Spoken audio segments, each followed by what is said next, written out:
لا إله إلا الله تخرج روحنا وبالحق أنزل وبالحق نزل وما محمد إلا رسول ما كان محمد أبا أحد من رجالكم فآمنوا بما أنزل على محمد رسول الله صلى الله عليه وسلم اللهم إنك أنت العفو وتحب العفو فاعف عنا يا رب أعوذ بالله من الشيطان الرجيم بسم الله الرحمن الرحيم إنما يمن تقارنا يحاربون الله كي أرانين كونياني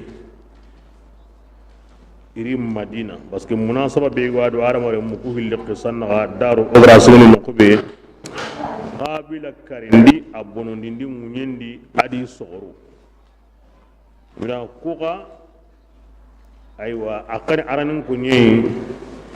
so segani rim madina yugunyani islama umbangandi imani ga saha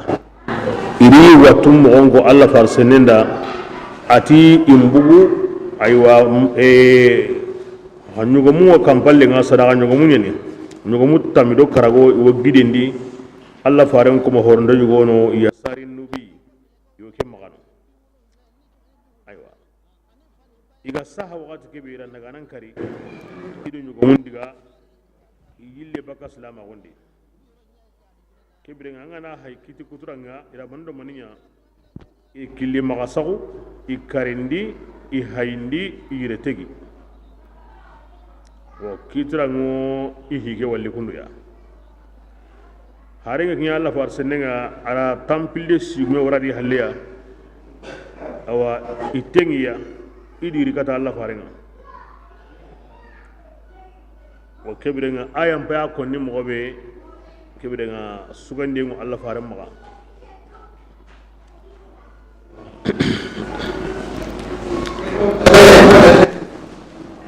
إنما جزاء الذين أنما يمنتقرون يحاربون الله إقال لك جنا عدي فاري الذي فارين كجنين من ياسر السوق وسلام نجنا نكلين سأقول دي الله رفارين كان كل ما سقي أنغرا يا سلام نكاني أنا الله رفارين كان الله رفارين يانكون ندومه ده ويسعون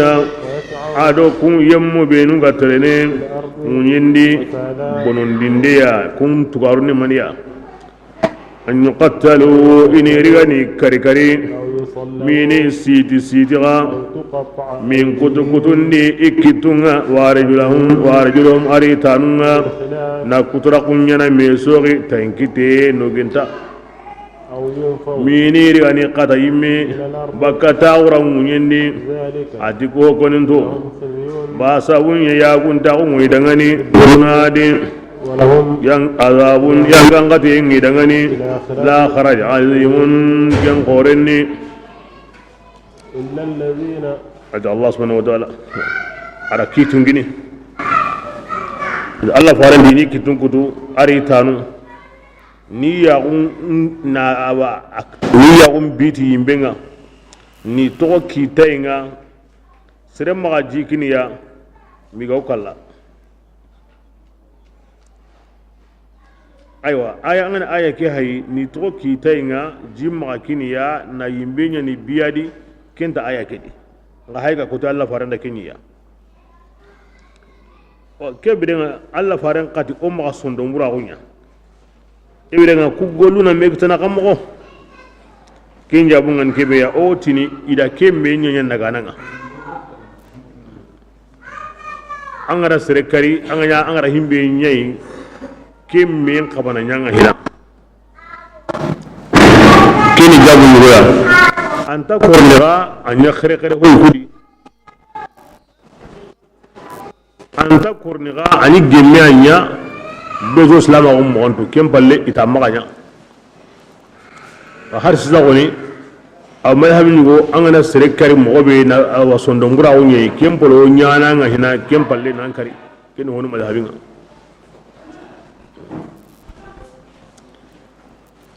sere buram bureni de nan pinanga nan sahandi tina nyugo men bawli mini ada qati tigi isa hango kende ومن هنا هو يجيني akan tabrina sobe abawlin seneni anya kam tren seneni akatin seneni ho yigene an tabrina sobe nga abawlin seneni akatin seneni anya kam tren seneni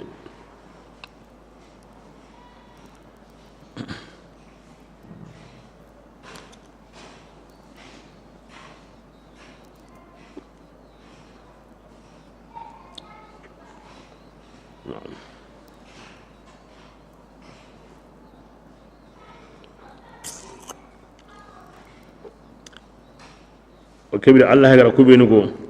إمام مالك مذهبين دي أو كبر هاي أو كل التخيير أوي بابون قسن كما سكان دي جن كيتا نعنا ور مغبه كبر أكو مذهبين دي مغنون نقطعنا نو محاربنا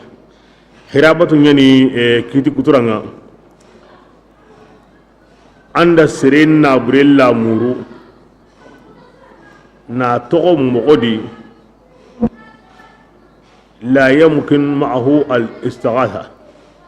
ويهابن دنتا مغفقين كفاي أنكم سرو سيجي كباني غنيندي أكان دكارو مغوم والله هاوان دي سرنتان كبدا كينيا تغني كيتي كترانا تي الحرابة كينيا كان نغن دي ساو أنيا غنيندي ساو كيتي كترانا كينيا تغني الحرابة nan sigido serena burem batte an ka gama kiningan kalli mogo sunta maga nan tibi du dia mana tikinga hari nan kulen taw sornada kinya to wonati al hirabat o keblenga kun kamano mogo nu nagati awono kita na nyimbe wa hayni ido himbe gan kaba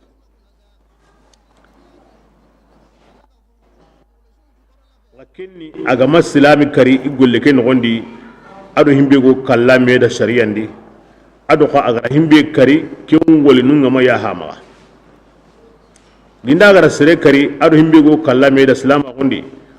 ke ngoli nunga ya hama ba ke birenga anna ke amudi akalle nyan wajibi ni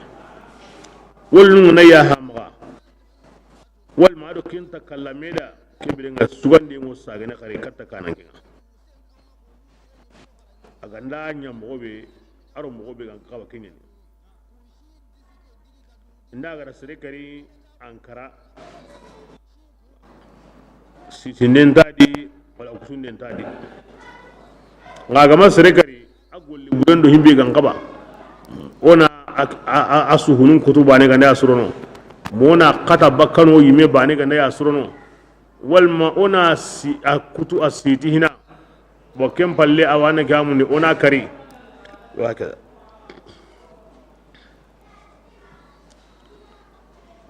بسم الله ما غندا أيوة كل مغسقان بينو يغتوبي بغا كل مغسقان دي يغتوبهم كان تقدرون أقول لانني إكما قرأتو تيجي الله تعالى أفرانا إن يكون دعني أروهنا نعني Allah ganda jirubun ko momo na hadi den ko to ni momo auto bulletini sere golle ne kille ma sakanga kata oblagara kita ari tubi ngiani doru naga ngiani ku gollu nyana kebrenga letubi Allah ti kebrenga ajunubu kasunyeme asunyeme adi ke naga kinda woto ko mone sisa ado serun naga ato kinyi Allah kan sunyime kebirenga agna gara sere kari awado kun kamanun naga inda ya nyime yama ya nyime ala himenu na bure bonondi kebirana kun na burun sagiya da tubu sreni de ko mina khara to tubundi aga koto Allah wotini ma kan ta himbi ga tubi nga tubu nga anta ko mun kalle mo tan taqede Allah ko ne kalle mo tan bismillah ya yammu binu kunga tumundi akanu Allah ta'ala ni qadumi ken kamade yangan kata ya kanai de agana batu abtawli wasila qarasuni yanka mundu kata Allah ta'ala ni agana gadu qodo alla dina ngurugi killenni awo sinan kunga agana takke kita anduro koto de la alla ganda ko ni ke ngure anda ke ko nya takke nganda ho go ina sabu ina alla awa koy serenga na serentin to di alla ke birenga ken surdo ke taga be ka taga to ndi ka kanu alla agana suni en ka cemundu kata alla kinni mani kullu ma yuqarribukum ilayh batiyo go ina sabu nan tin to di alla aswadi na hoto fardanga hina parce que komema iddu tintondi allah ti hoyi himbe gam pasu a fardanga kebe anari nahila nunga allah wotini allah farenda hadis qudsi nyani ngi komenta gilaga o tintono katinga ti nahila nunga mingara khano nganda khano wat kebe ngunya nan komeke taronga aga mukiti tarobe ngunya na yagenga aga ngarninti yagebe ya nanya kitenga agariga ninti kitebe ngunya na tanga aga terneti tabe wallahi nange komi ga ninya ga himbe ya anda kuna himbe ya nga kinne nga barindini aywa alla ga nanya serebe kitinga aganya antanga aganya nyagenga aganya antaronga ken kamanta mani muku anta mani walli atta gunte yere atandunga banen tak nyine mina atta gunte yere akiten tak nyine mina uda komina herinya himbi wantin duna alla dunga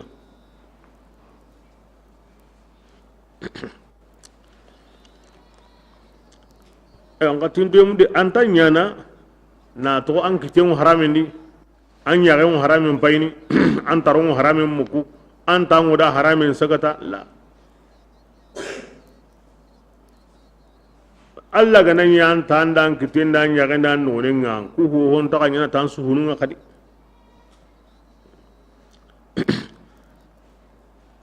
Allah subhanahu wa ta'ala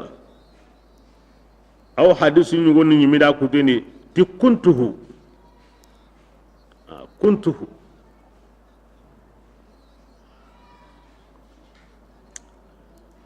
Allah kananu ila awke mo yadi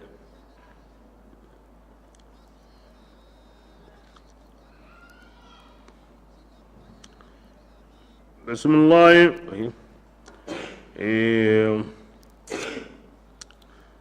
yiri Allah gadi ittaqullah awro yiri na Allah suriyen tokono agati ona soni kacce mundu kini ona yamar hinun dabari aro yana yimme ka kanu allah ke ngurin ona yamar hinun dabari himinu ga wajibo kama ona harami hinun to garo ka bakebe ya soni kacce mundu yeni ho ga wana sabu ino tinto dikata allah subhanahu wa ta'ala mutlaqan anya ho suya kenyu goni maniya na anabi nyum kanu na allah wal nun kanu na sadaqanun bugundi nan diga bugu allah kanununga na duwawun gabondi na katin soni na allahin kunnen gabondi ado kentana akomi allah gatino da hogo yana sabu na katin to dikata allah yi kamali kenga de himbe go yana sabu na allah to ndi allah yi karaken to gono de kebira ngana ketu samunta on campagne ni ado kasaram po banganten campagne ni na islaminu nya kahiriya tina sabunya iwo Allah wali nun jurana ke ko nanu ina hanka burungo ti Allah kana nun jurande wali nun jurande ti kenni Allah tanabati yenga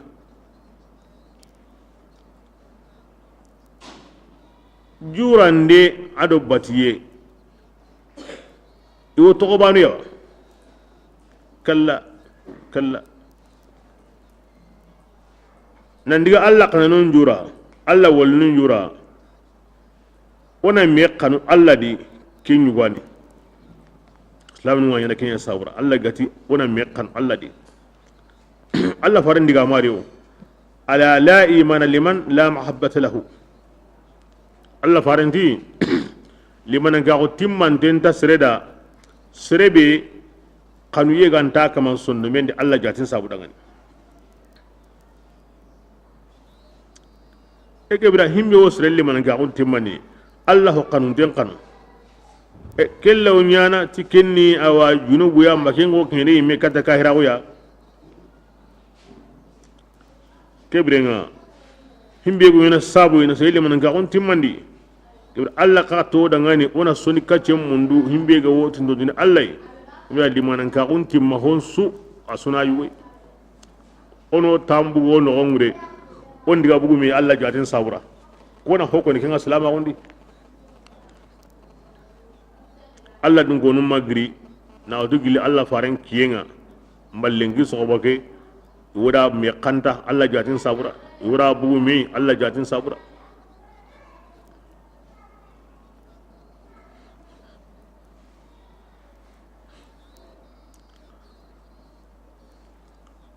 nga batunu adi nga kanunu inta bana de batiye kuma gankago kimma diga hoda ma Allah jati nga Allah da iko mun koyoyi uwan kabana himbin kanu ari taga honun koyoya uwan kabana kubin kanu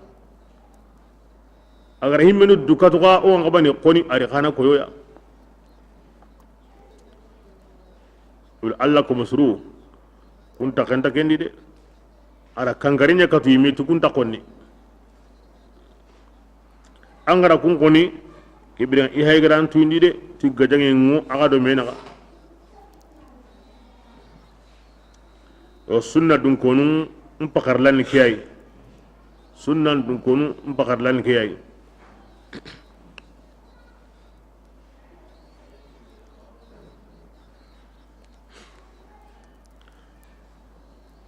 bes kibra ono do koto alla kilendi kine khasun ala amin adi ho wina sabu ina ga soni kebrenga kharakem mundu kebrenga awa duru koto ye alla kilenguru yendi kemo ken no gondewo akiwa ko ina nanti jihadin kahana kebrenga kinni batiyem pokore nyugo alla ganda hon suko digambane ni anda bane be ko mahillo be ko ni ken wurani ono hakara to kedi de asuka ho man ni ken ho kore yadi bo jihadin ga nonu hiliyani alla dun ko num maga jihadi tugne kenni ombugo ona alla ko mun krikata alla yi himbe ga madungi sagallenga kebiringa ona hay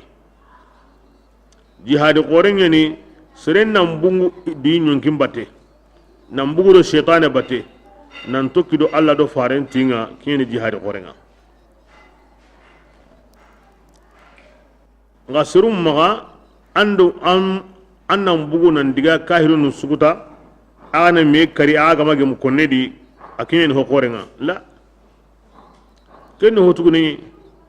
basa ando kahirinu bire nyugunga aga walli qurayndi bire nyugunga aga tunumi kahiringa ndan kari andiga arjanna angana kahirin kari anya wula liginte yo ngabane ke haymani anda nyonki ando shaytane daiman anda nyonki ngodomi daiman ibul zawara ambate an nyonki ngana ankari ango yimbendi de angana kata nyonki kalliani kibida angola arjanna di nya sawuni tikeni ho kore ken ho tuguni konne be anta bakanga wa manga kata wajibi ado konne be bire nyungu nga ya kenta mi akata ngao allanga an kata yo allanga ida kankan koto manga kata himbe wajibi wa kanta baka medi kebida kenyan koto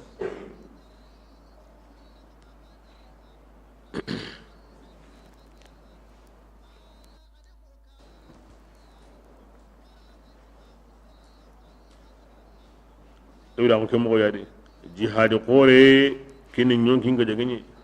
muhajira on ka kini serebe ga bugu do iblis sabate nan tokki do Allah bate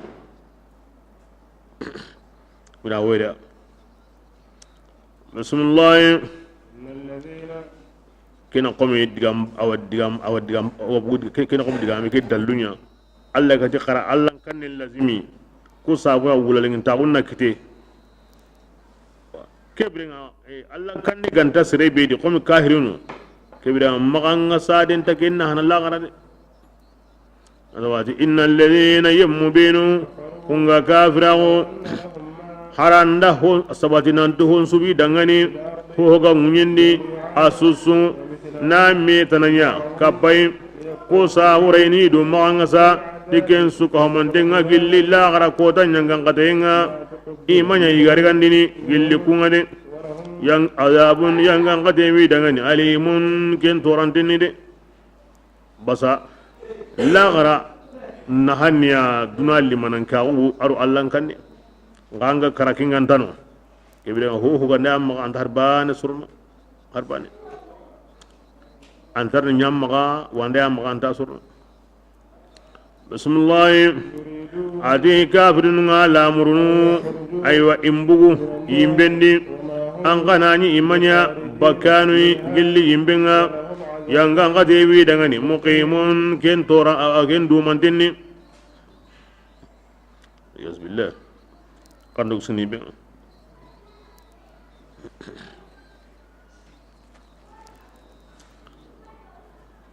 bismillah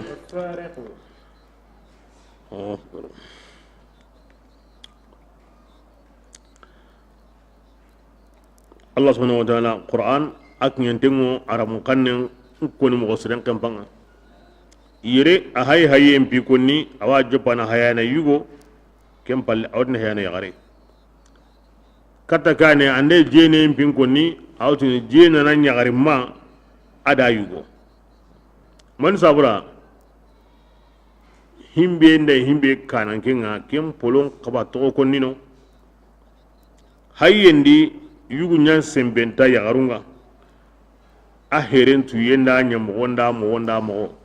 jene ngadi yagarunya sembenta yugunga a heren tu yendo amonda mo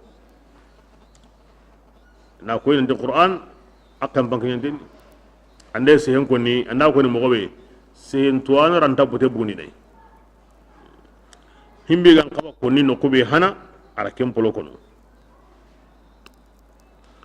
bismillah ati hayana nyugumanga ada yagarima kunga kitini mani islaminu ka kutundi ihilli kitinga kenni tugaruya hondangani ihilli gara kingolli kingani yangan kate dumantiya annakalu nyani annaki hamni awaye himbe abbatin toko yangan kata yemmenga aw nyana sabu siratan tamena kin annikalu manna hulane kiten kitaka ahya angana hayan kiten kutuni yaho ja hayen sire hedere kin kamanta hayne kinya andi kalunga himbe batengo toko yanga ngata yemenga min allah kini aywa agri allah taala ninda nanyani akenni gemundinda nanga kaza bo hayen kiten ki yugo yagare hayyan qasabatin kammo siren kamma hayana nyimele tins atin fay kin asabatin masjedanu hilina sabatin da kamma ladirunu ko kin asabatin ay meqire wal masjedanu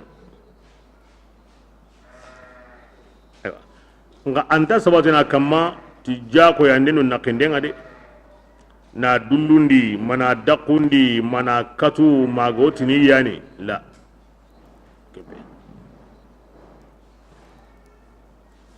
ay mem ti horago na la ko nyam fay masirat lewndo hilina koy nan ta fay ken fay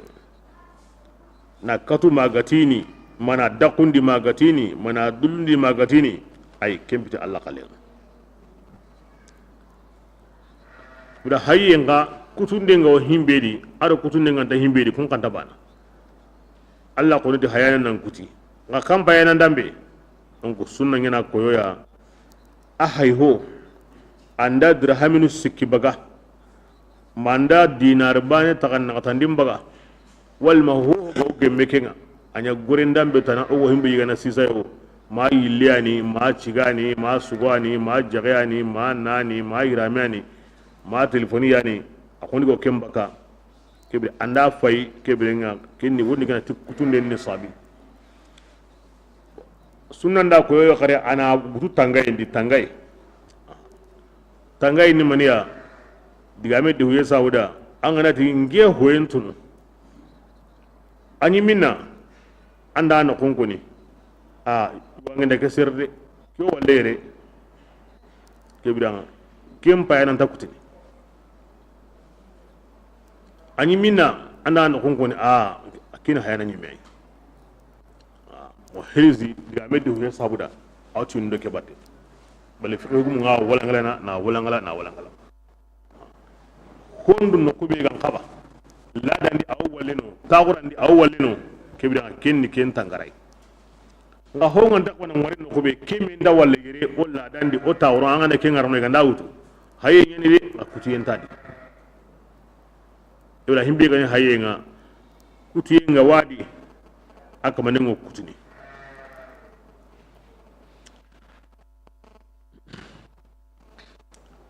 anda kuti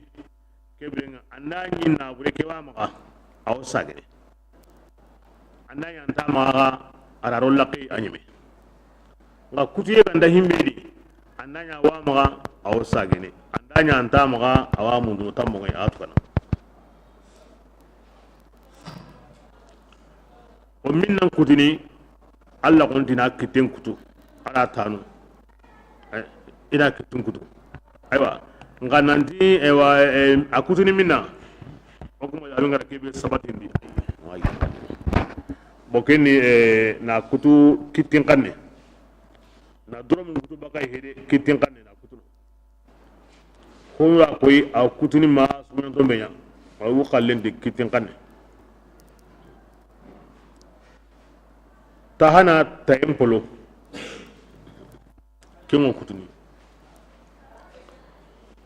kebrenga awa kenga mama ka fagi wal matahilani nganai inan no gentang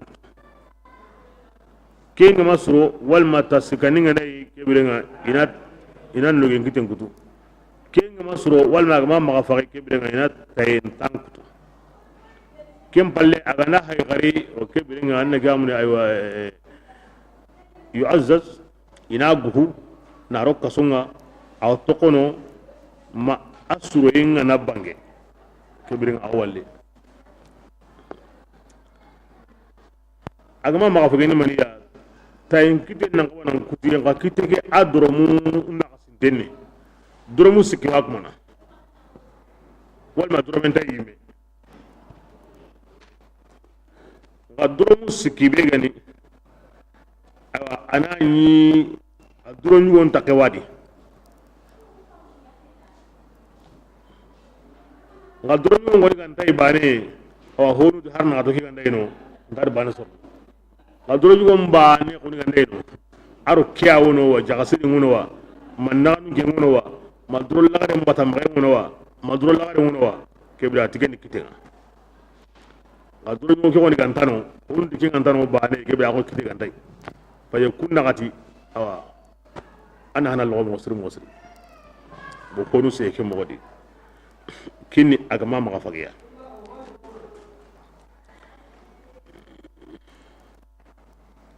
tangande kutini aw kutini oguma habindi alkaman qoten noku islama wonni ana tar khumbay serebe asuhunu suka kuti besu e himbe de serbane kono koni de nga kamun na gadi sine no wani beso age mo himbe serbane sahaba nun kiye tabi'u nun kiye serbane wa allagari ya bugundi kaso lagare be ya ara jamani wo ka huma me aro ko hayna yi qasamma awun qaramuni na hayenga idiya bitigi ni gori na ara ken awana akomin boto era koyin boto akomin kenidi ayi medi jama'a su togadi kena ira suru ni kusukutu adalla kasonga ira bugundi tasuro jara jaman go formé Baghdad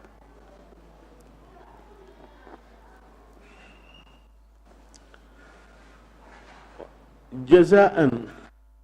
بما كسب نكالا من الله والله عزيز حكيم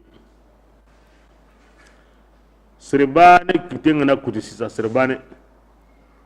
او تامبيلي سينينا سرنده مالي نعم ما تركوا نجي سبتني سربانه كتنغنا كوتي انو تامني بسينا امين تيانا an hongali asirin da yanku na auto Allah ya notu de a wato annahi be kinoyi wana killika wanda riga ko Allah yana di limin da Allah magayre ka palle man tay sirin tay aro taga a wato de himbe gan siri toyi a wato de adamare men kitten kutunde timman nan kita hayye وصمة آرين gacen kampanye ni awang mare munga awalle munga awan saranunga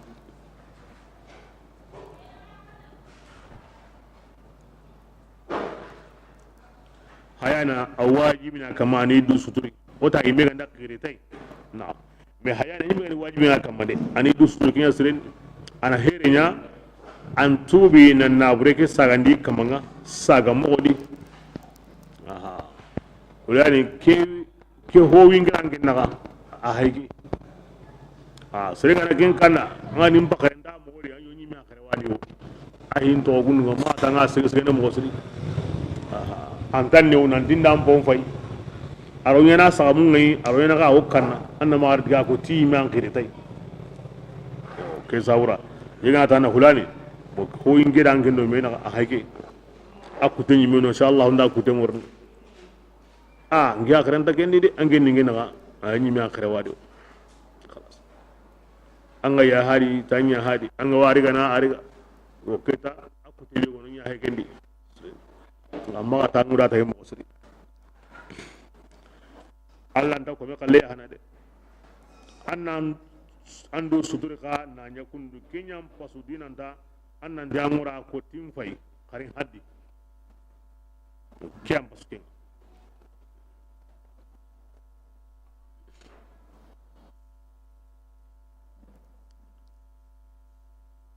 ya kina mani ko ni har mara men nan to do Allah halle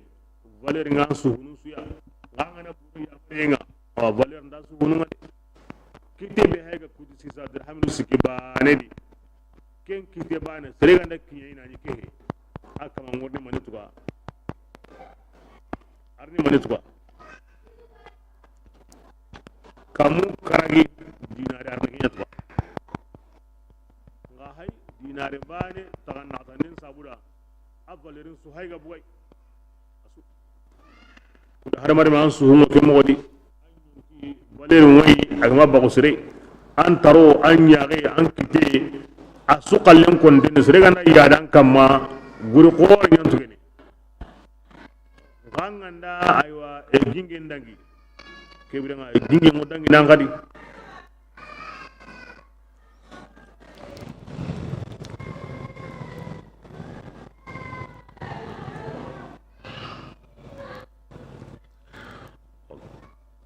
yana buno ga hungumin na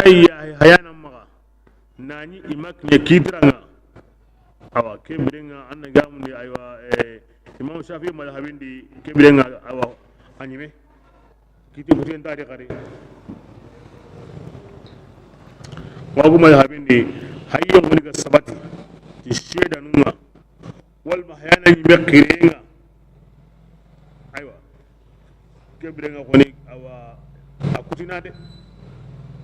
yo maganta kire ay meti nyim fay karin kutu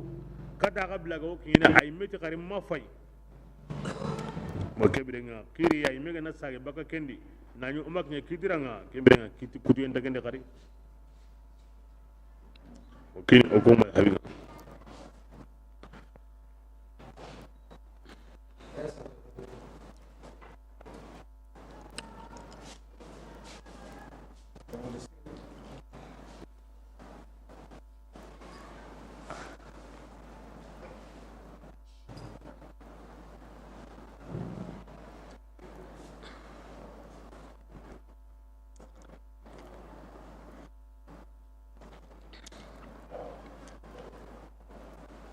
bismillah ida ge aya khara badiya ge ni jondi arabu kanne okiyatu karanga nyoda khara jondi ya as-sariqu was-sariqatu faqta'u aydiyahuma jazaan bima kasaba nakalan min Allah والله غفور رحيم ادي والله ما هذا كلام الله اتيكي دي الله دغامي اذا يلانجو خرانيتو ادي غندا خرانيتو دي غادي الله دغامي اجي من زورا الله دغامي غندي كوني ان تروغا وادي ارم كانندي بوتين تاي ngangin nange hibote mungi tawo minne tangara himbe goti wallahu ghafurur rahim kembe karanga nan kinyeni ati kembe yoko ntatu ka kembe ila kane awati awatu ngina akalle kane bade ngara himbe ko nan di khataw ngono me tella kinne ken to kamo ati husain kanga do sen himbe azizun hakim ati aha tarka mektan la sirliga nakiten kutu jazaan nakalan min Allah falamma azza hakama biqatil aidi nakalan agayenni nana ngani aw tabawon sunnini ari kiten kutu ti hayana ona kiten kutu me gine ya ghafurur rahim gani ken ona kiten kutu bi sebani ginde aga hinne na nyambe ame ona kiten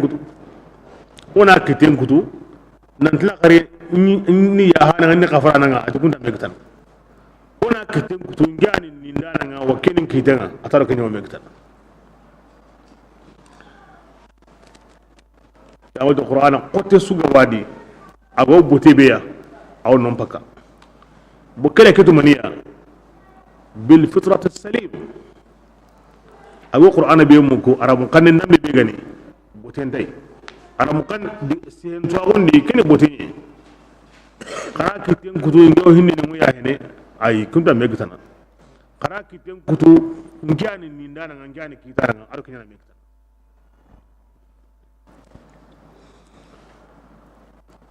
bismillah wadi hayanan be aga tubi tunyangundem palle parce que comme gara Allah kutabane andan du tonya ya sawur Allah ganda kutayin kudron aw tandan du tonya hayyan palle aga tubi wa aslaha aga kullen suronni Allah taala Allah wa tubini kim payana maga inna Allah taala ghafurun ghafuranan hinna nan yaho kiaro kina mekta dere tubu ngaya inna Allah ghafurur rahim rahide ginu ngaya mo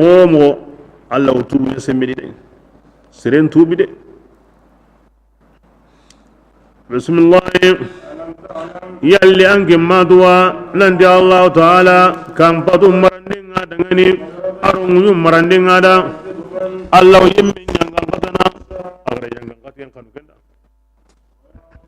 aw yambe yemme dangani wala kafaren kanu kenda amma kentu gindanga kentu kendi kemo wande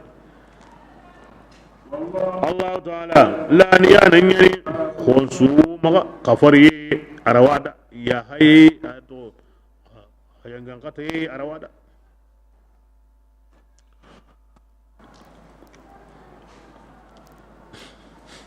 bismillah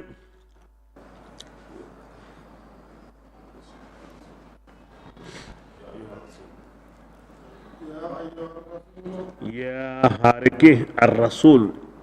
رعليف اللام لي الأحد الحضوري وهي كيبي كيني أوغو خريلي مورو كيني يا أيها الرسول قرآن ينقوغاتي هم بيقونو كيني كوي مهلمين يا أيها الرسول أنت قرآن دي ما غنتن نقول هلي كيني بانينا بانين خانا ورنكي سورة دي ken arabun kan ni yeb tuwa gundi awu fu amin na digebre nga maholamin ni Allah harini ya ayuha rasul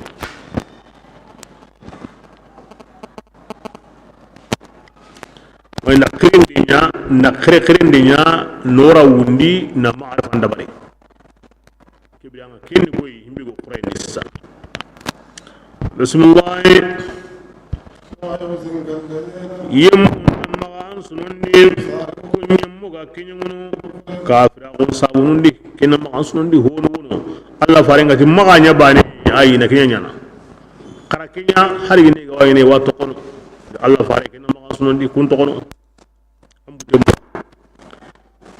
من الذين قل يوم كن يمغتي آمنا أتمنى تورقنا تيرقنا ولم تؤمن قلوبهم سدق سوق كنيانا كني مناهرني ومن الذين أرو يوم بارو سروا قل يوم هادو كونغ يهوديا كانكاو كني ترنكنا نينغو غارين دغني إخرامون غو كبي كنيدا يوا ترنكنا يواري غنا كني ترنكنا أرو teringkanda nu gilang kenga seru dangani warnan ken ka teringka na sabunya iwa konni hota nanuda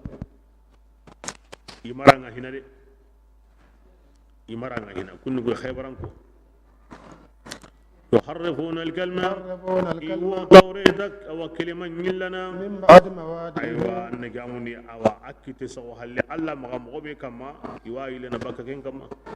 يقولون يحاروه كنداري ما هي الله فاري وكلني ورني إنداري أيوة نجاموني يمين غريقي يوي كيني نندلقر ناري ركني وتني نغني إن أوتيتم هذا محمد يسرونها إنك يا كناغي خذوه كراكين يرجع وإن لم agan dari تؤمنوا yumara wasa igama ke kinagai kebirenga ina himbe kinagai kharaga du motu kengade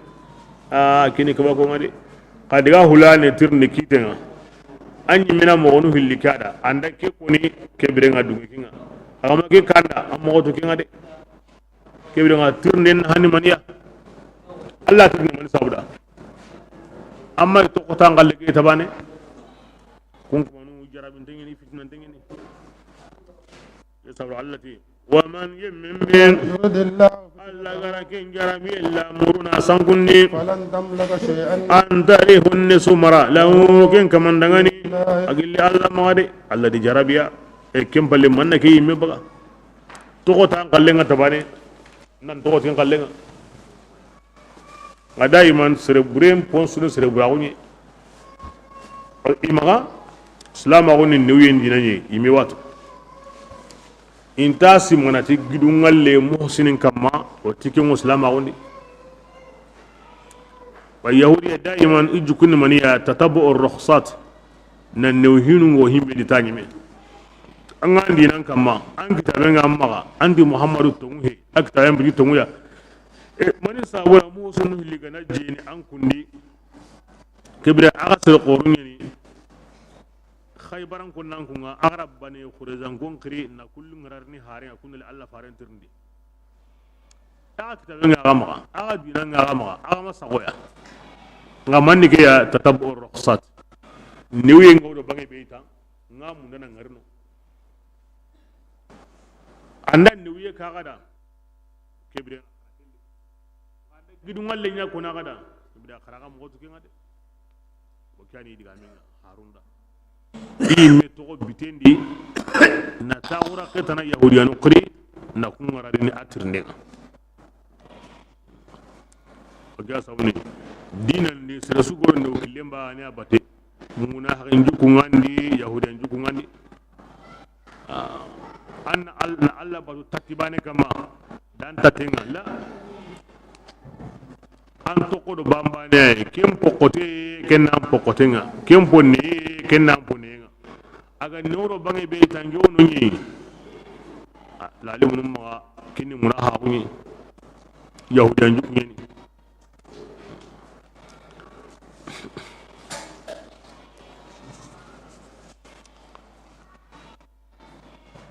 bismillah أولئك adigu mangu to buru wani yemunga allah taala ma lamuru insirni sundu munga de لهم خير Allah kana lamuru anyana de adi ya gun daun idangani awa dunadi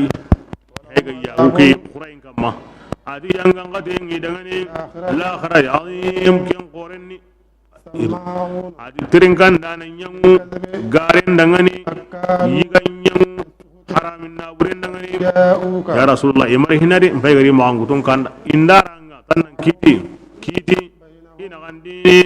kigana lunganda man nan balli عنهم baki kite nga yimi andal lunganda nya andal lunganda tono ke kotan kite nyike ya andi kitabi yu ndaranga andal lunganda kiti andal lunganda tono ko kem balle ke kite gri ken ki ayam worni kani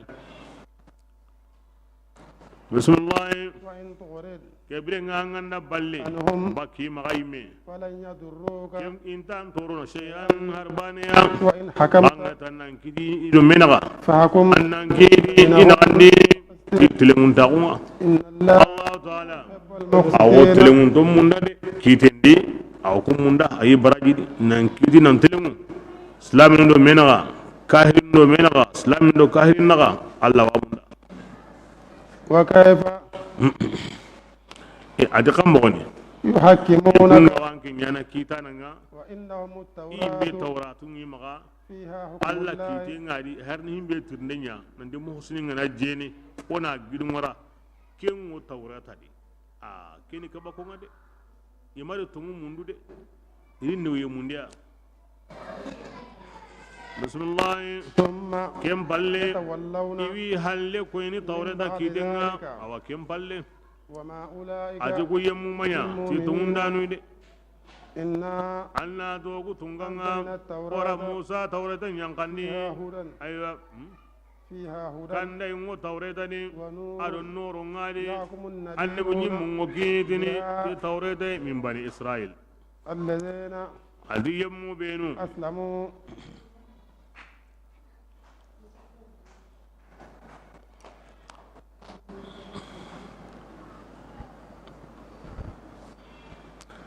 annabi nyimmu ni koy kunni yemmu ni aslamu igari do kini allai للذين tawreta kini yemmu ni هادوا kungade awasage والربانيون wal mu'allad dun kunganiya والحبار aro fahamanun ganiya kitendi بما ni hon sabunga حفظوا igara ken qarha mundu illa allah ta'ala kitabinga وكانوا kebra iminya shedanunga akamma فلا تخشوا ma kanu serunga de yahudiyanu na hobbangandi na ba akuni da ti yahudiyanu akida kitabin da kama kanu serunga de himbe ga waga maka na kiten kutuna qurandi na allah fare ma kutum bangandi gidun ngalindo kentana akida ti ma kanu serunga na kem bangandi واخشوا akulin dingi da tin kanu gi allah yayi da wangana tina himbe nya ina kenya kan kida ولا تشتروا ثمنا akida qariti ma jongo harago inga alla ayanuwa ken jongo lo nengani na ke hoy woriga na hoy go ngondi na hoy wodiga na hoy gonya akko idan ti ma kenya ya hay kuma na kenya ومن di yemme be لم يعبد kenga makiti بما to honga أنزل الله allah taala gara kenya kandi kuma ngudo buru kontini كافرون ni kafirinu na ke modi allah gara ko ni mo iri iri mo onko ya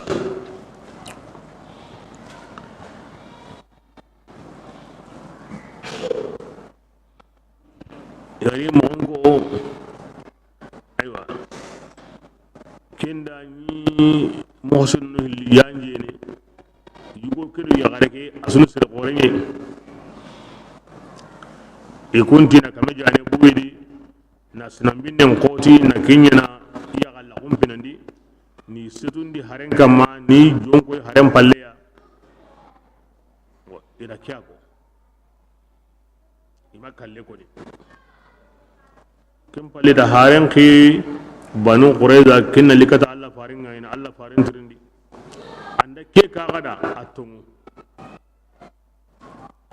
aywa anda hotana ko himbe ga tike agara idikata allah farin ya mo ko jene mo ko allah farin ti igdun walliya wa hari tawrata kare igdun walliya ido wo karamonun ti isampenya malikan dal Allah faran kibari i misre wono Abdullah ibn Suriya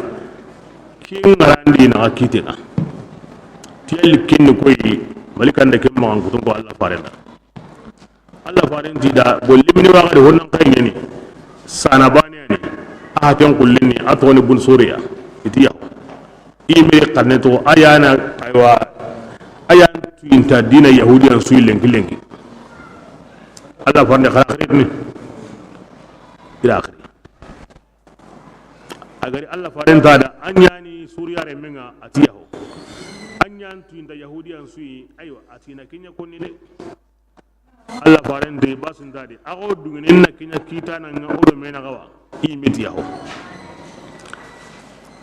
Allah faran de bon suriya nganya gana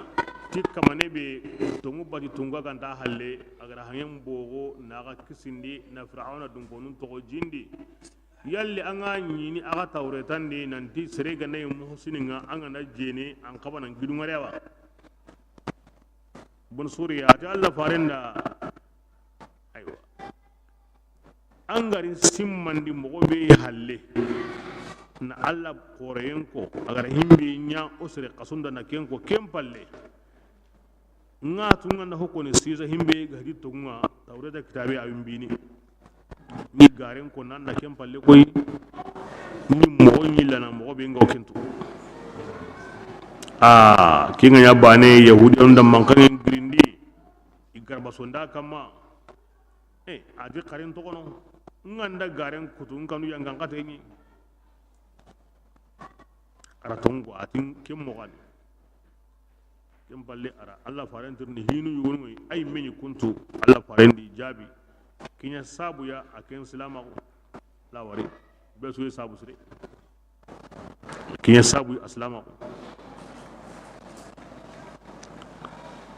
ila suruku hilliga na gidumara madina misire la ken ko o kene riwaya ni goy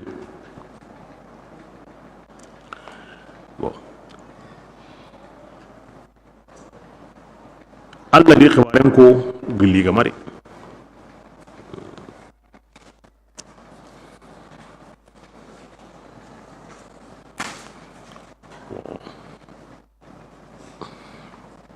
o kebirin nan kiti kahirin do menaga aywa okum mazhabin ko ne dinan sugandi ngadi harsa mansukhe awuli indari katanga na lunganda kiti ka annan kiti tungwa Allah ra ko mo be andal lunganda yimika anna tono kenni ikahiri dururo me na ngandai ngamma ido islami na ngandai bi wajibi yen annan kiti ti Allah khallega inda kiyanga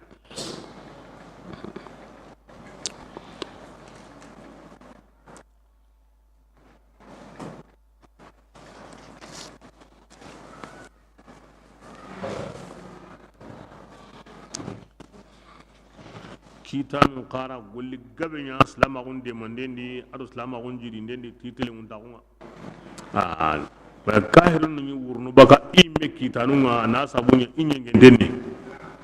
inta to konni iwodo moni bate angani jubam baga nan to ngobona ke sabura kahirnu islama gunga usuro ndi wakati kebe worni ki islaminga isa gundenga islamin kitana ana to nya konni aw nyurole ma gunya na kitanu do menaga kiten kutum ko sren suwo ikitanunga ki kanya sabu ya na kahi gabe islamiya aya sabu ya na hakranta gabe islamiya ango ballangi mi kallinga kata himbe ke bi na ken sren yande hakran ngen ko inanga ura kitanu islamin kitanu nan qaso ira no ko re dabare batem buguni mo srim islam wonde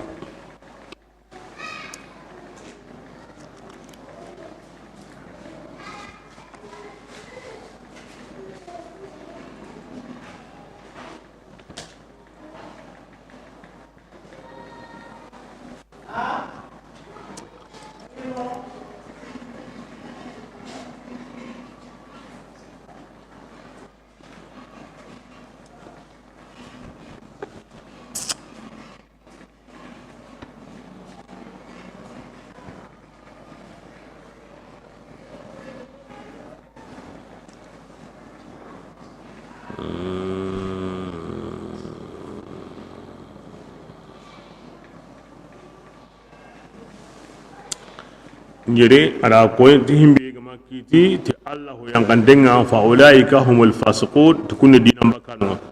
ada ko yere bil fisq parce que Allah kallen wona ngama kengo kenna mburu Allah ya marenga angra fasqa wonya ka andan du tonya bismillah وكتبنا adi o kuda wajibini عليهم ikamma فيها itawretani أن النفس nan dinyonki بالنفس aw kala aga nan nyonkin kari والعين oda kida itawretan kari nan di yaqin mo awa ukulini بالعين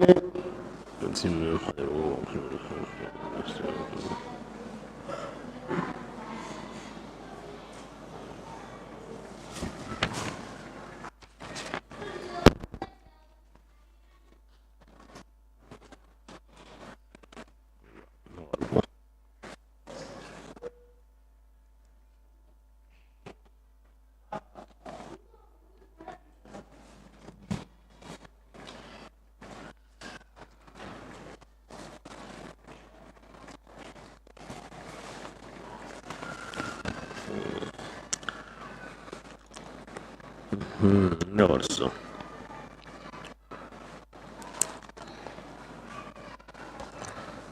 ni hina fa ulaika humul kafirun anga makiditi Allah kallinga kumma an kutuburu tukunyani kahirun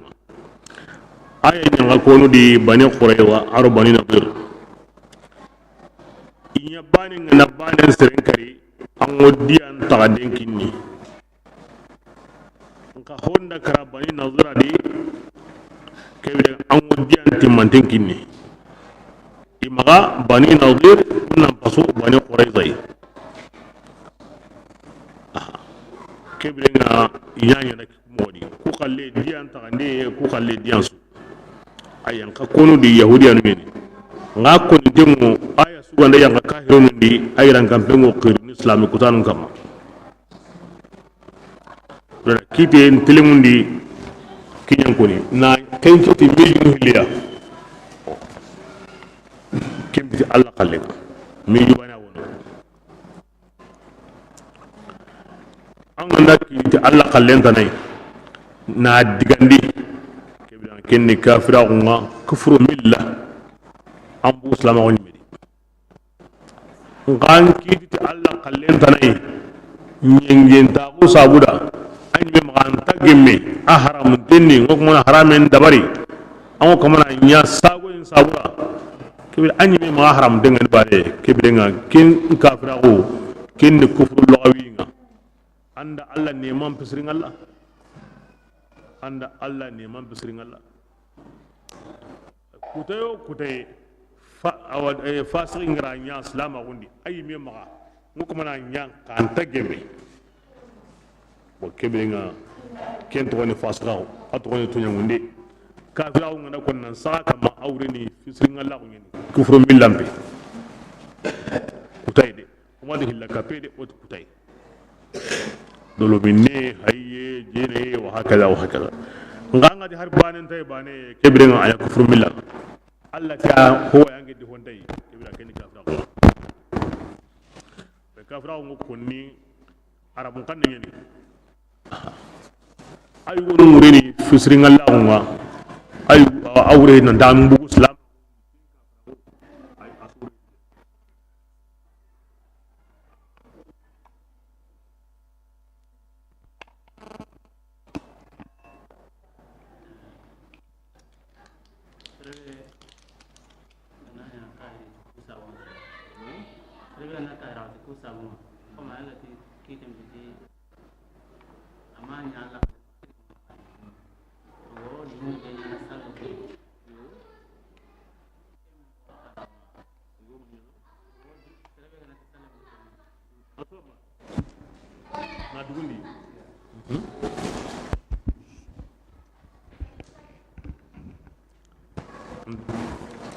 dugun ko yere tegi ndemo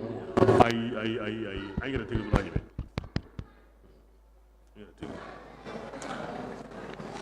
يرتي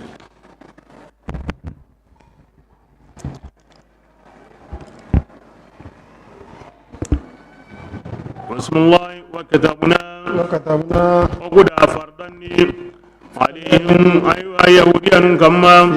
توريت دي أن النفس بيقام بيكني هم من قدنجي نقصوا أيكون يلغى من ودا إمام مالك الدلين وقد إمام مالك دي شرع من قبلنا شرع لنا ما لم يرد ناسخ كده قاعدة نقول هم من قروكاني شريع بيجي ما كنو قشريا ناني برغندانا مري ويا أو توريت دي نندنيون كنو كلا بالنفس تيمي نيون كنا كاري والعين وياغن كوليني تياغنا ولم إيوه نغني كتنو مواتي نغنينا إيوه تارونغا كتنو تارونغا إيوه كامبين كوليني كامبينغا والجروح أوادي جوغيونغا كوني بيمبونديا فمن كبيرا كيان كوني توريتا دي كبيرا أوشاريان كادي كيتباني يعني بس أما كوناندي أكو تاكنتاكي كين ما كو باني كين ورينو أنا خليني كي أنا كمو إذا نسبتي تيمو نونا بوفقه نونا ولانغلنا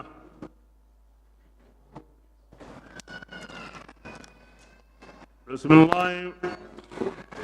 فمن adi jogiyunga koni bime bundenga kindi kitenga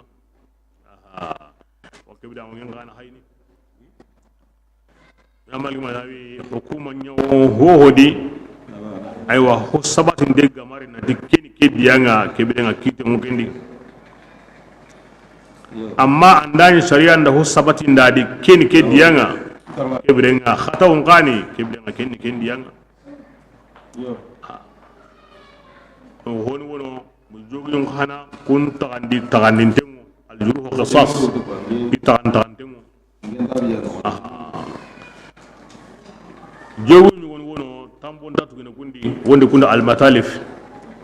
كو يغاو na munyonko makodon kotin na kose kebrenga matogo korenga na kose makan kotin na kose woni kunda almatalif ko serin kalli bo jogi bo ke kamanin angana kinya siri ari saha ho makida kebrenga tambo tugen dadi de anna dia timman danya kini angana serin kari dia me amokin kini ho su anaya serin au kala ko hagra himbenu ko ni nga akoni yake amakara kebra tambo tugen dageni de angara sere kari dia kembe to ay be ga madal buya ara ya ko ara gongo ya nyani nugune nyani ta nyani kiti nyani kambe nyani bo kebrenga o wan hillo angani hilli bono serenga kebrenga dia timandeni ya ko pilli dia timandeni taronum pilli dia timandeni kitum pilli dia timandeni tarum pilli dia timandeni ibare kini dia antane Berangana sere kitu hilli burundi. Aku mana kari? Kendi, nyom kendi yang kini, arni bila tiga kita. Anda tanun pilih burundi, anda harbana mugu kari. Aku mangara kari. Anda tanun pilih burundi, anda ahonya na kari. Aku mangara kari. Kebenga, dia tim manting kini, ane anda burundi, anda kasih na kari. Kebenga, dia tim manting nyawa kini. Amakara de ngana ngari ngangari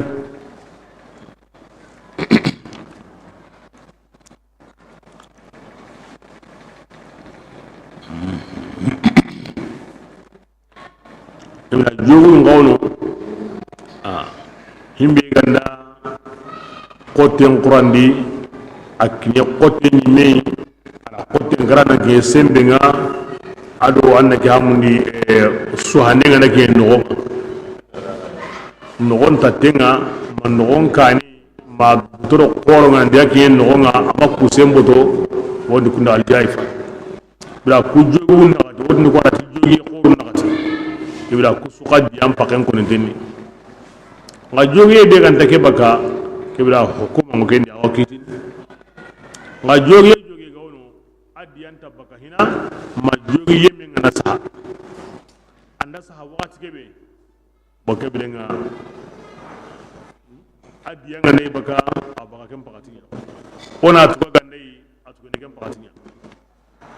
ya mane sabu da wokan na jo an wana diya liga agandari karaga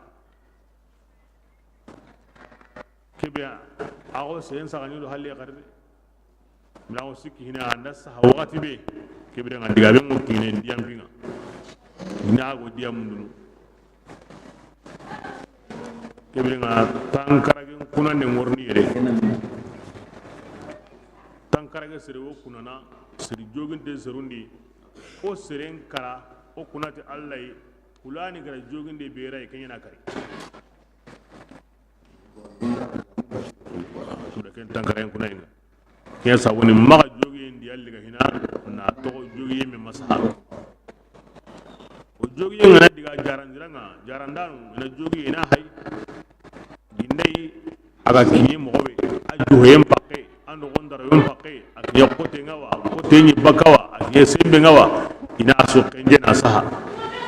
tambo tuge ngana yi kebe nga jarandanu ngana tambo tugana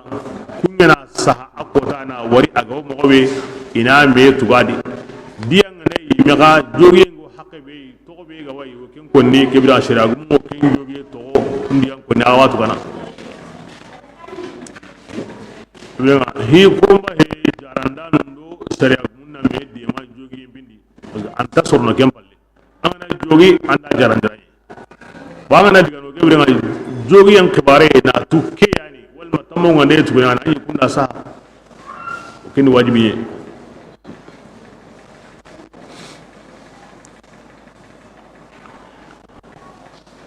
بسم الله فمن عدي ممي aga sadaqani gibi mebundinga asadaqan digi kinni kafara quran dane adangani de agar himbinya ara hi qorinya de nan sadaqan de gibi mebundinga hindi mani aywa keta anyi mira andu kini kite awa aganya himbe ni akamanen saha eti kebirenga o kallen tukanadi ona ya en karami ona tan kosami ona kitin kudami ay miti tungeni mbaygi karabuni mara sere nyime ya kare iti o tambon tukana di ankara meya ay meri du kini mbaygi a tanda ken golle be hayge kebira angara junubu be nya kina kafaranga kini akon mo woni akon mo na wono gedas hore gumun nganda ya sere kalana maga aha hore gumun ya ha maga o ya ha maga on ta kalami o gum kendi awa ken kan kafara ni ken tasaddaqna an kun sadaqan di ta ga bimbe bundenga anya ngabana ga tambon dugan ka gara sadaqa kebrenga tambo ngayi tugena himbe di awa kebrenga ken kafara nga ya he nyamaga ken kan akon mo ngoy tuwanu ti sere kallana haqqu sikan jongine allah haqqe huren kar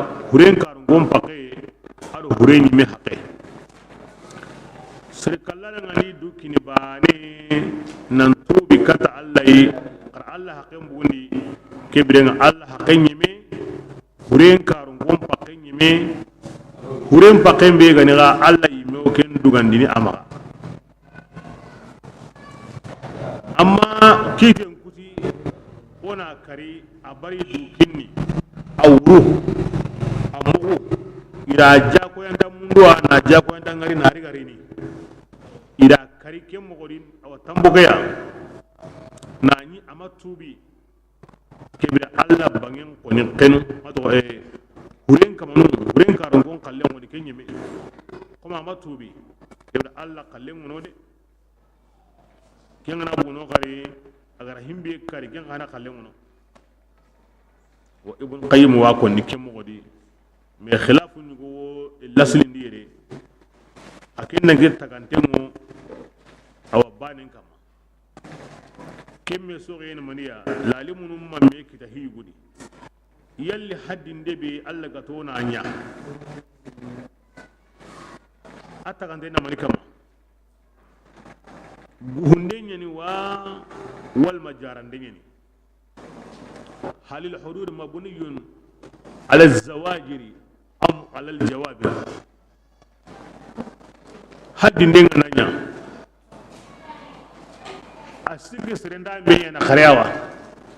wal ma awreniya na kujara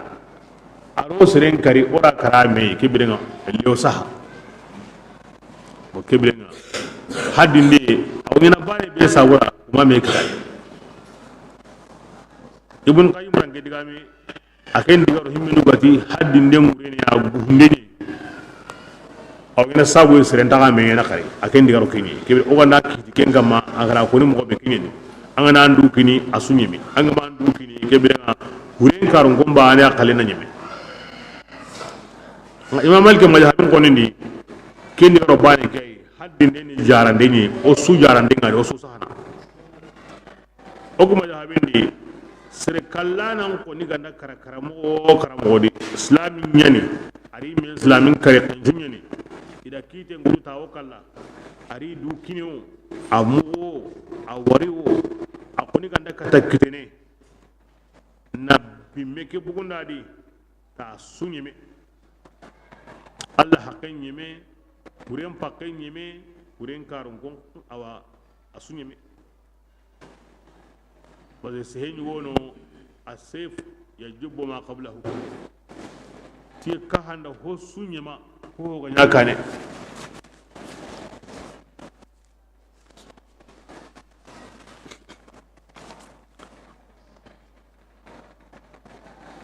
بسم الله ومن كينغ ما كيدي تهونغا الله تعالى غركن ينقني ومانغو تبرو كنت دي كنت تونيان مدي ولسرك الله كتباني الله وانقلي تندان تونيا angenda ho dabari Allah ti tambotu ko indiga angana me kare kancunga anda ya kara anda ta koso anda nya angenda hoto na dabari himbe ga jigenga ko o mo be lenki anda ndu to nya ma kenni harsa anga ma digandi de ngoko mana nyanyi mi wato anda gebe akeda angana auta kanne mo ana nya kebe nandi hondai kebe denga kenni kufru millani mi ya zaman Allah wudiga ikuno ta sukana wurin da faulai kamul fasiqun ke suniya gollin yana an ga mu gobe hontai kumul kafirun kowai humul zalimun bismillah awarni sage kata nabila isa fasamun taunga ada kitabe anya halina musa fasamun taunko ada kitabe yo ko mera batinde ala atharihim ayo harun batim ma ti isa kahane ngani maryam remenga musaddiqan isa ni tungundane kita aw kitabu dangani benu garaka ni tawrat na wudu tawrata kitabinga wa atayna isa yimme ko injila kitabinga hudan kandai ngo injila kitabinni ado noro ngani wa musaddiqan ado kitabu gani tungundane kitabu dangani kungara kani tawretai wa hudan kandai ngo tawreta di wa mau'izatan ado injili di kandai ni mun sharia wajun de ngadi muttaqin Allah kannanunda bismillah وليحكم أهل o الإنجيل koti injilin ko isa siru kunnan kedi te honga Allah gara ken nyangani injilin ni gilli kitunga inda kiti tigenga kebriro Allah fare sharia ne wa isa wa konni da hare warnin palle atgonti ahmad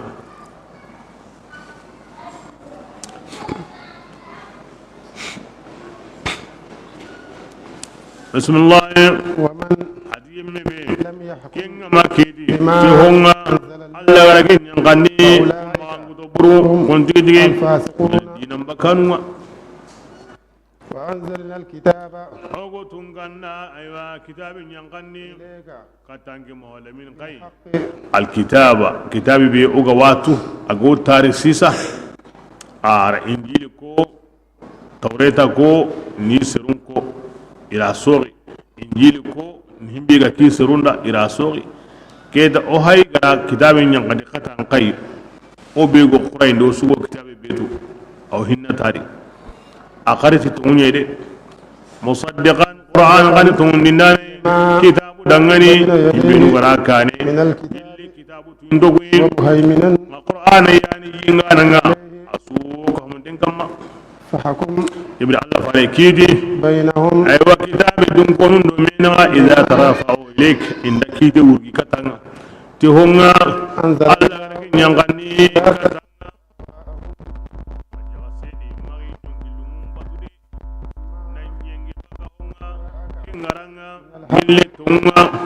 جعلنا شرعة وقنا أيوا الشريعة ورا كينيا لكل أو باني بيسودانغني أنكم دانغني أيها الأمم يماتون سوقهم أنت ورا كل كينا أدو كل كل عندنا عندي أموت كمبا ولو شاء الله الله غنا قانون أجان كنيا جمعي جمعان شريعة باني كم ولكن ada gasang gasang jarabi undi atakum agar kengina gai gilli shari'anu usawra ina suriyen mentu ina yabare batanantu ina kutanantu فاستبقوا الخيرات ago kemo wadi gebda qarame khairin golluma de مرجعكم azu saben kunga aw kata allah ta'ala jami'an asuzu فينبئكم ana ga khibari tuhunga ankum gani agani me sogin kendi الشرعة والمنهاج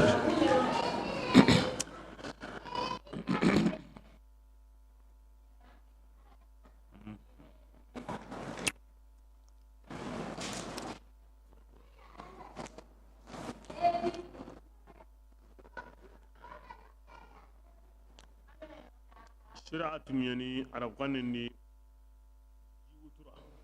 كن شرعة منهاج ترك لبي أقول لني hanken ta mugundi ni sokun dasino na mugundi ni minhaj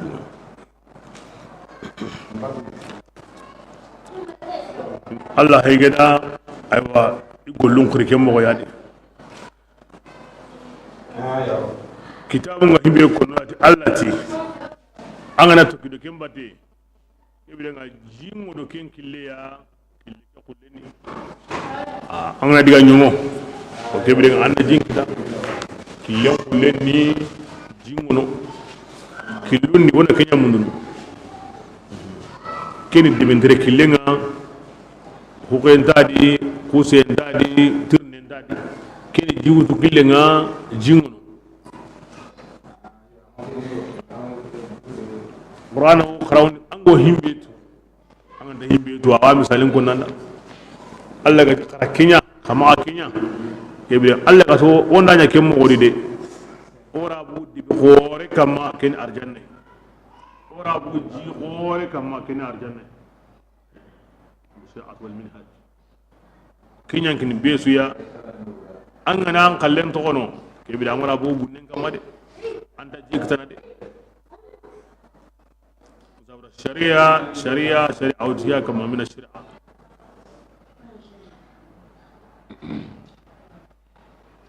يعني هو قاعد الله قلنا أن تكون نجدة الشريعة الشريعة التي أقارنتي كما الشريعة بسم الله وأن ora yankani qari ora ku yankani حكم Allah fari angin nanki بينهم nagandi بما أنزل الله yankani ولا تتبع ya sir angin namma gabati آواءهم yonkilungu buregeya وحذرهم anna aywa anni kanundi أن يفتنونك وحذرهم andu mogoti Allah fari an yaftinuka imma kata an sankundini أم بعد ما ya أنزل Allah الله yankani إليك katanga فإن تولوا inda halla koy baka qur'ana kidinga فاعلم anna tutigi أنما يريد di Allah ta'ala wala أن murnu يصيبهم ina ikitandi ببعض tuhonyu go yanga ذنوبهم kata inga igara kin golle ببعض ذنوبهم tuhonyu go yanga kata inga igara kin golle وإن dunani كثيرا anna to jaman foga benga من الناس gilli serunga da لفاسقون fasikuna kunni dinan bakar kan karin ka koda Allah fare amma wotiya imma ganilla nan jarabi nan bugu Allah gara yankani mo be kam Allah fare mo baka kama kan ga muradu nga yumato anya halin Allah kallentu ke bi amma wotu de Allah ni faran konnu imma ganilla baka kama basa intari bugi mo gedi yuwa mun daga nan kinilla da kankari ne ho gani kankar kote an da surun himbe halle Allah na jonko ni Allah fare ni kin Qur'an la dan Allah ga di fare da na ho jonko yi ke birenga ke anna famuna ke ko Allah fare da kille maknin ki kitana a ango place biya kote ni de suro hilali ni banin kallin garinga banin kallin tungo be suwa munda inde baka ken kompedi angoti kallin tungo da kisam blatin koten kendi am wotu de masigina nyilla de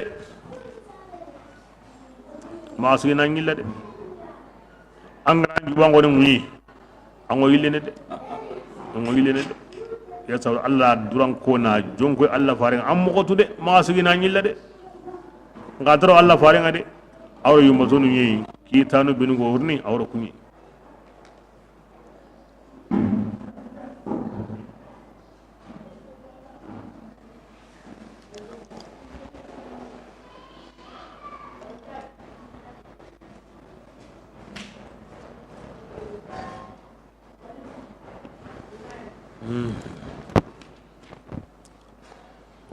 كعب بن أسيد عبد الله بن سوريا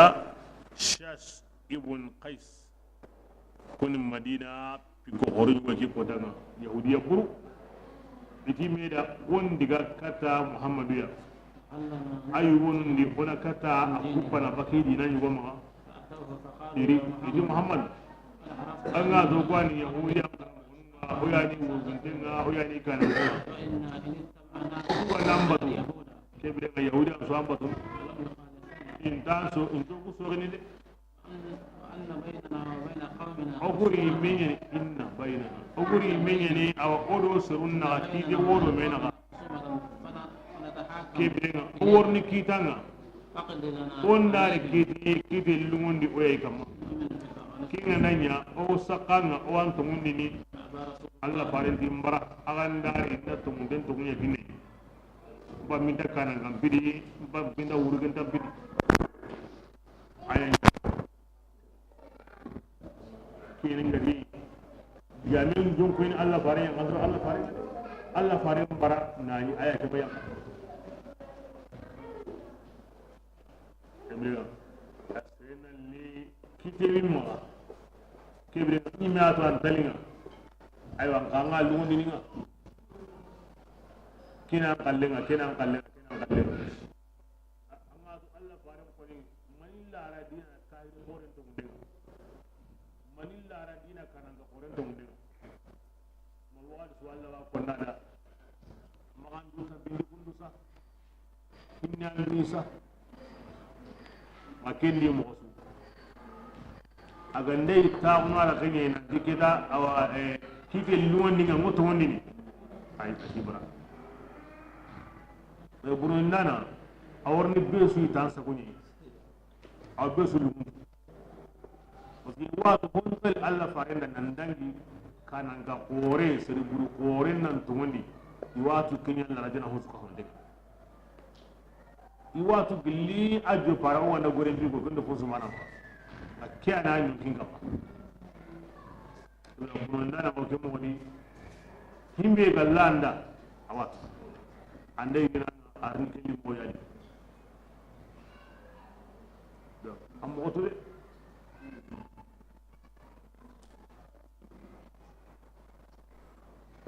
adu kamanu Allah wa lamura ni kitati junubun wa gara himbe nyade awa munda na ayi wonya ni kitagi lidmari yede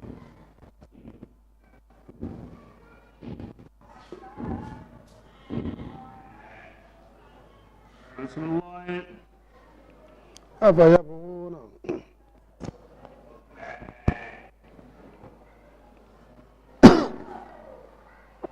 وإن كثيرا من الناس لفاسقون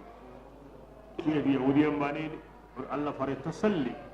أبو جمرة فإن الغالب في الناس الفسق سرون فوقبين من يا فاسق أو يلي وقبين الدين بكي يهوديا باني سرون فوقبين رسول الله أفيبغون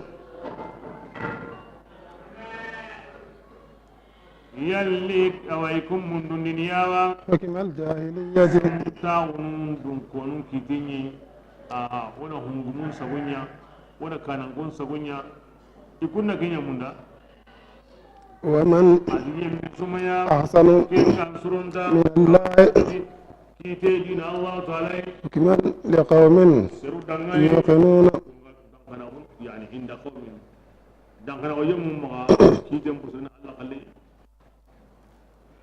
رسول الله يا أيها يا الذين آمنوا لا تتخذوا اليهود والنصارى أولياء بعضهم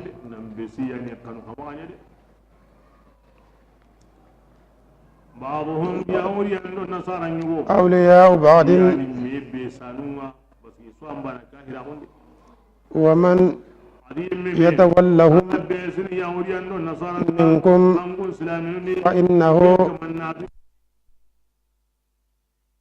إن الله لا يهدي القوم الظالمين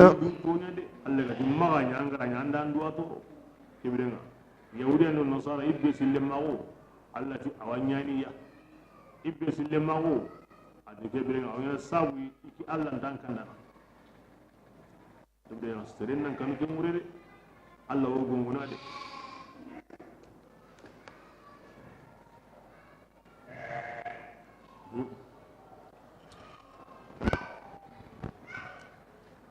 عبادة بن صامت رضي الله عنه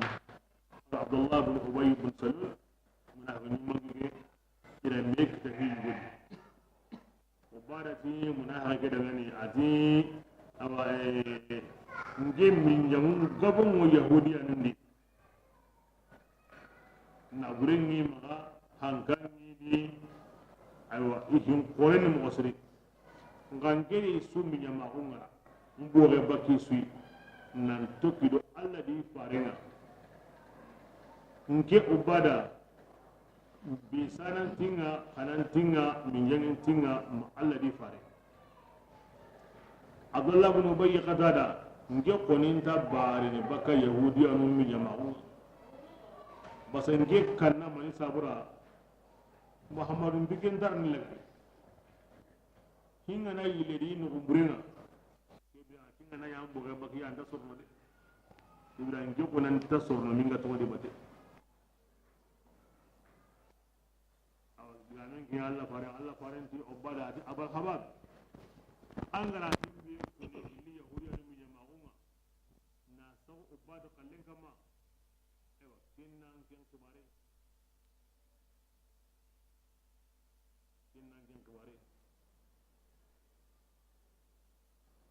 agara kengo awa dangana afi mani Allah fare da ati aha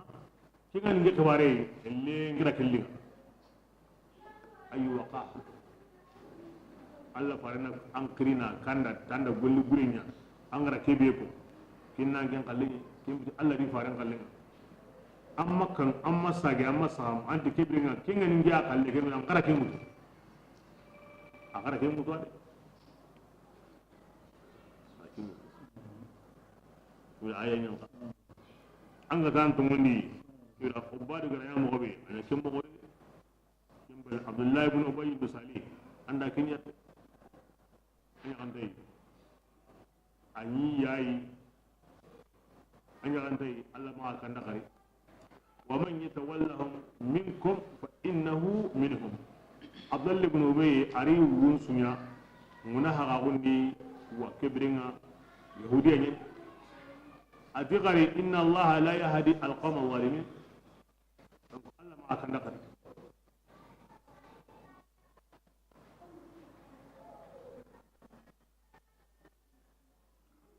لأنه لا يوالي أحد أحدا إلا وهو أنه راض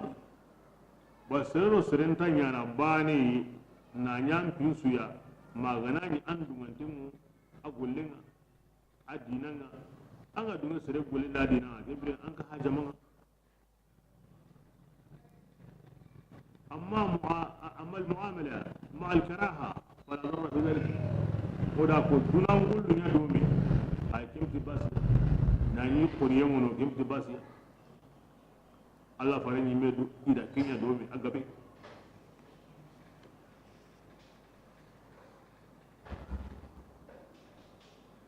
بسم الله فترى الذين يا رسول الله يا ويم مالي في قلوبهم مرض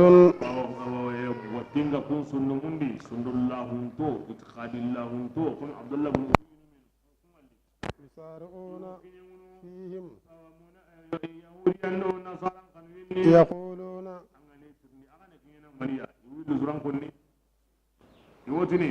نخشى أن تصيبنا دائرة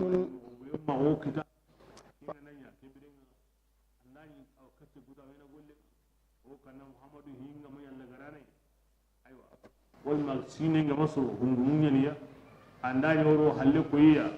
تبرنا فلا يميرون أصلي كايدة فلا يميرون إنتو براندين إنت براه كني يموسى كم بيان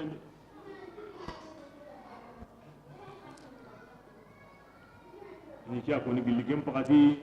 wo har lenki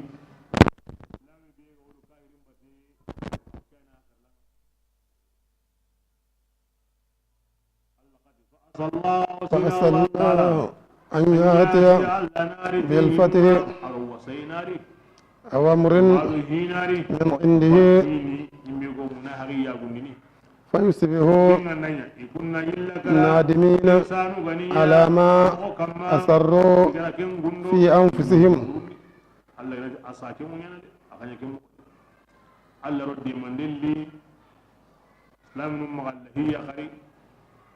har lengi islama ngo hinna ndi o kanna a hinga malagari lengi dina be ro nyen koten kama himbe batana nga ba sui kin islamin ni biya Allah ga asa wonya de ardi tanari bakki maga na munahi suya hun suya su wadani wala faransa bin barka mamadi munahi suwal muslimin fulani giran nan bugu an gini munafiki fulani giran nan bugu an gini munafiki fulani giran nan bugu an gini munafiki wata kenya wal sura nulli ayatun li yita manjonko an na tunu fulani munafiki har gina musulman kalin mayan jo kuta manjonka to ko maga matu kunga serebe di munafiki dukungan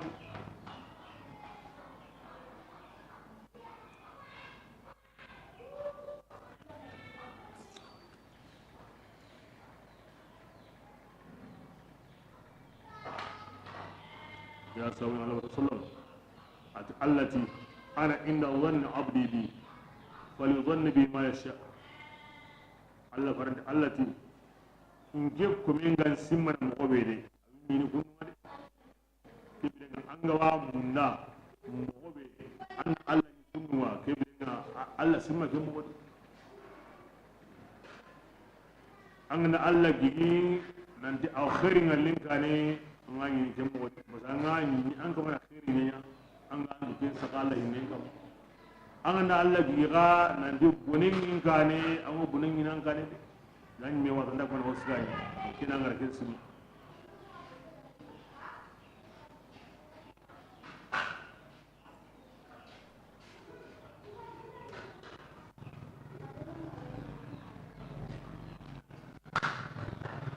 بسم الله يقول الذين adi yammu watini آمنوا wandi wotini meda ngani هؤلاء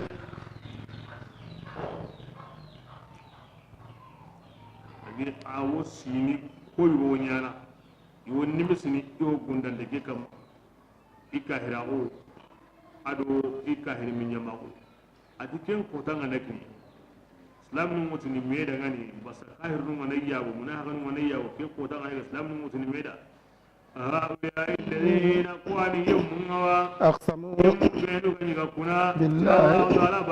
جهد أيمانهم إنهم لمعكم حبطت أعمالهم فأصبحوا خاسرين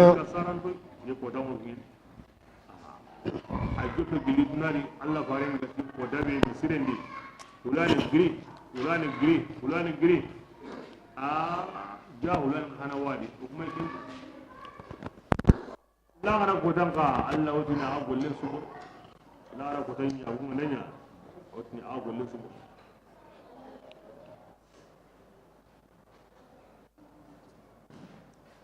بسم الله يا أيها الذين آمنوا من يرتد منكم عن دينه فسوف يأتي الله بقوم يحبهم ويحبونه أذلة على المؤمنين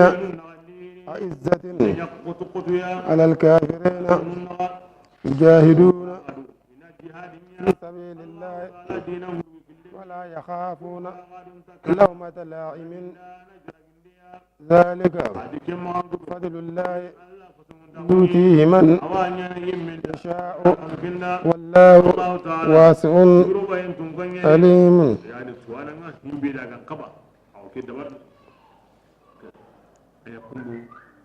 kin aya ngana ko hina bilaga maya Allah faren tu ni di himugun dai ro warniya ko ta warni tuye islam mun mugira tani bakka islam gondi gasre ni ganani ay akaman na tu bilaga maya iboten ta dina ngade ay iboten dai wajibi Allah warni tu saruya Allah hukum munda mu Allah munda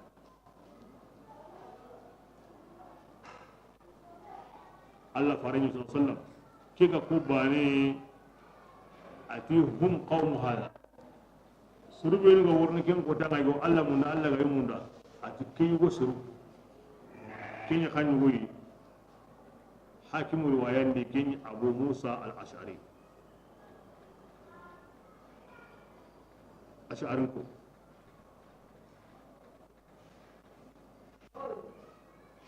abubakar wurna di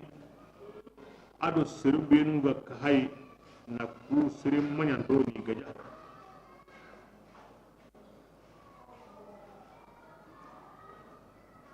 in ash'arinku burandaron dawida sihitana wono gari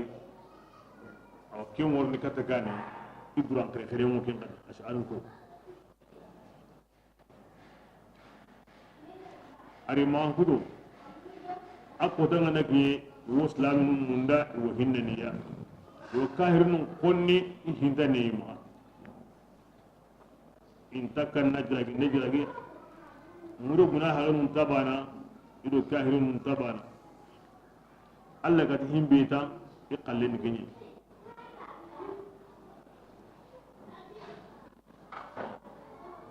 ko ira tigi li joppe ni Allah farani meki yendi musailima ra joppa ama gidi kemmo hodi awo jidini Allah faran fati halle jama gabe